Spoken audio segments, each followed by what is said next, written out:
What you just saw now is the official video released by the Indian Navy of the Androth anti-submarine craft as it is set to commission its second state-of-the-art shallow water warship at Naval Dockyard, Visakhapatnam on 6th of October 2025.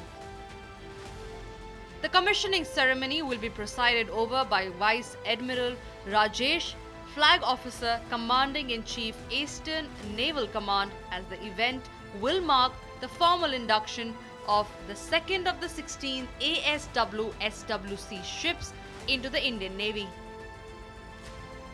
In its previous avatar, INS Androth served the nation with distinction for over 27 years before being decommissioned. The commissioning of the new Androth honors the legacy and spirit of a predecessor with a modern avatar. Built by Garden Reach Shipbuilders and Engineers Limited, Kolkata, with over 80% indigenous components, Androth is a testament to the Government of India's vision of Aatmanirbhar Bharat and a shining symbol of India's growing maritime self-reliance. Speaking about the importance of this induction, this is what Commodore G.J. Singh, a Navy veteran, had to say. We always lacked in the underwater armed warfare because we did not have the sufficient number of submarines, or even for that matter, to counter any enemy attack in the shallow waters of our coastline. Submarines are a very lethal threat to our shipping, and therefore the anti-submarine warfare shallow water crafts, they play a very significant role in the defense of a country, especially when it comes to low intensity maritime operations or for coastal surveillance. Even they can be used for mine laying operations or shallow water operations, rescue operations, and things like that. You see, the image of the Indian Navy is now a very powerful one in terms of when it comes to being called a blue water Navy. We have a large fleet of surface crafts or the ships. We have almost three aircraft carriers. We have a sufficient number of submarines, and therefore when we introduce two ships like frigates like Hemgiri and Nilgiri last month, and now we are introducing this shallow watercraft,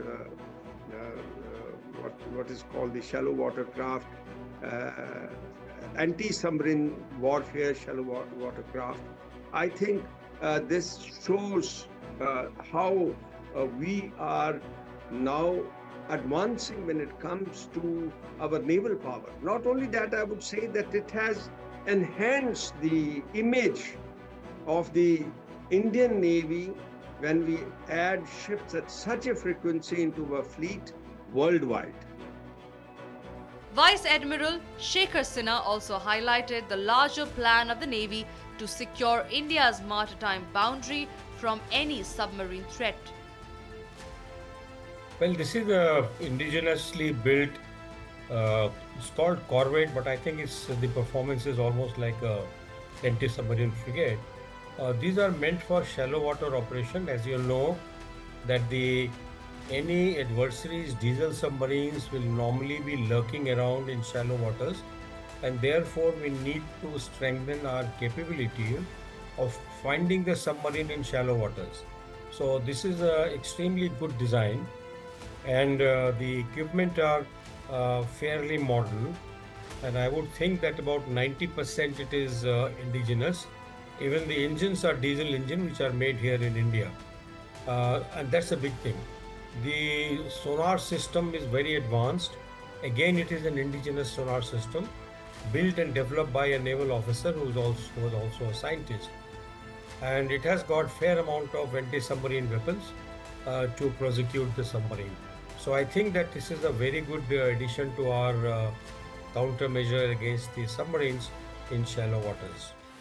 These are fairly state-of-the-art stealth frigates, and these are moving as per the Navy's maritime capability perspective plan. And no, it's not that it is happening all of a sudden, because you can't build ships all of a sudden. These are all long-term projects, and it is just happening that they're all fructifying about the almost the same time. Both Commodore G.J. Singh and Vice Admiral Shekhar Sinha highlighted the visionary, forward-looking leadership of Prime Minister Narendra Modi to enable this change. Our Prime Minister is a visionary, and he has envisioned very rightly the importance of the naval power, because most of the world countries and the countries in the world have ruled the other nations through the naval power. And if you go back into the history, you'll find it was a naval power with which the European nations they colonized the rest of the world. So I think the naval power and naval